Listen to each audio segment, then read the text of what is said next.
It was a chilly October evening when Ava first noticed the woods behind her new house.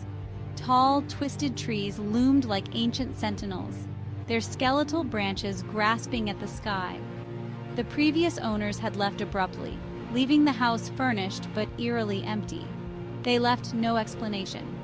Ava, a writer seeking solitude, figured it was simply a good deal in a bad market. But something about the woods felt wrong. Every night, just after midnight, Ava would hear a soft tapping on her window.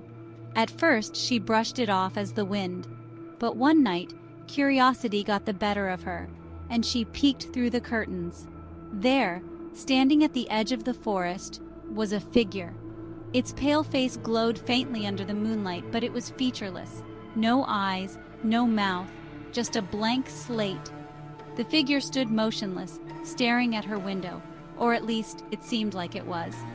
Ava's heart raced, her breath shallow. She closed the curtains quickly and backed away from the window, convinced her mind was playing tricks on her. The next morning, she ventured out into the woods. The air felt heavier, and the trees seemed to close in around her as she walked deeper. She didn't find anyone or anything unusual, but there was a peculiar feeling, a sense that she was being watched. That night, the tapping came again, louder, more insistent. Ava stayed in bed, too terrified to look. For days, it continued. The figure never moved from the woods but seemed to grow closer every night. The tapping, once soft, had become a sharp, rhythmic knock, echoing through her small house. Ava began seeing shadows in the corners of her vision. Objects in the house seemed to shift positions when she wasn't looking. The air inside the home grew colder, as though something unseen had made its way inside.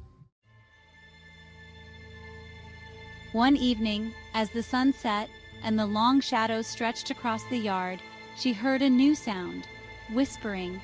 It was faint at first, like a distant conversation carried by the wind.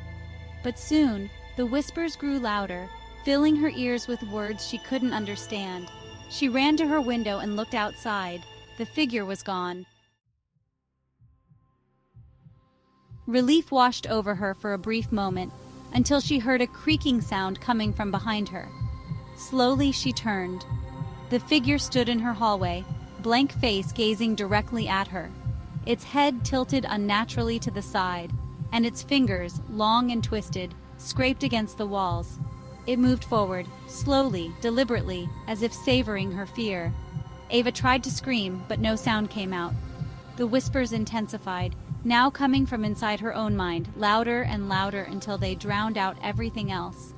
She backed away, her body trembling, until she felt the cold glass of the window behind her. The figure was closer now, its featureless face just inches away from hers. Then it whispered a single word into her mind. Run. But Ava couldn't move. She was frozen, her body no longer her own. The figure raised one hand, fingers extending toward her face. As they brushed against her skin, everything went dark. The next morning, the house was silent. The police arrived days later after neighbors reported that Ava hadn't been seen. They found her house perfectly intact, no sign of a struggle, but Ava was nowhere to be found.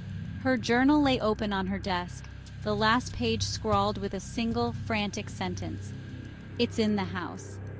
And in the woods, just at the edge of the trees, a new figure stood, waiting, watching.